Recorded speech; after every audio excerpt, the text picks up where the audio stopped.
早晨各位，今日睇呢個職，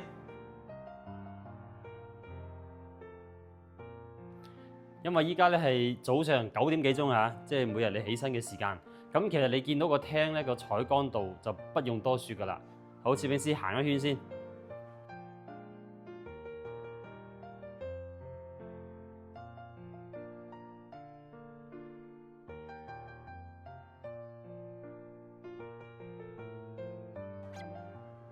其實呢個職咧都係傳統嘅140方嘅職嚟嘅，但係咧你會見到呢個樣板房好靚係咪？好光猛係咪？同埋好實用。原因就係做咗唔同嘅設計。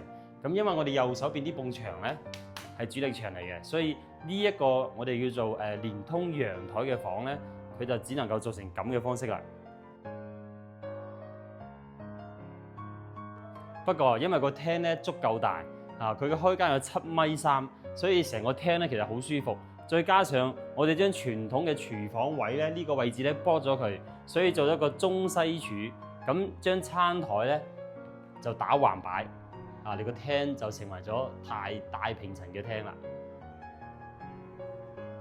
不過咧有一點都要同大家講清楚嘅，開放式廚房係靚，但係大家想像下，如果呢邊煲緊湯啦，嗰邊炒緊餸啦，然後呢邊又煮緊其他嘢食嘅時候，成間屋咧好似仙境咁啊！所以其實呢個係好睇，但係未必好用。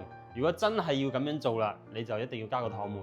咁呢個趟門平時就拉開啦，個廳就夠大啦。咁唔用嗰陣時，或者你用廚房嘅時候就一定要拉埋佢。如果唔係成間屋咧就全部都係油煙㗎啦。咁呢個戶型咧，佢嘅設計咧，仲有一點值得一提嘅就係佢係將洗衣機擺咗入嚟嘅。呢個設計已經好耐冇見過啦。依家好多示範單位都係為咗追求靚啦，咁啊淨係做乾濕分區。但係呢個洗衣機好多時候就唔知擺喺邊嘅。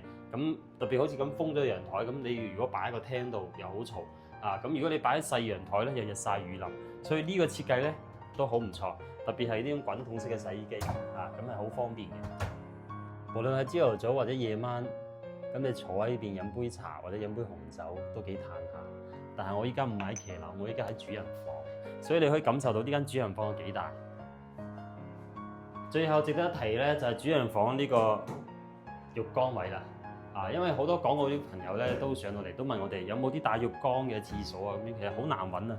但係呢個做到，而且唔會覺得好拘謹。咁整體咧，成間屋都係中規中矩嘅，四四方方，咁兩面採光嚇，南北通透。所以如果係諗住揾大平層，但係咧亦又唔想太大咧，咁1400-15尺啱心水嘅話咧，其實呢個職同埋喺呢個位置呢個 view 咧，應該都啱你嘅。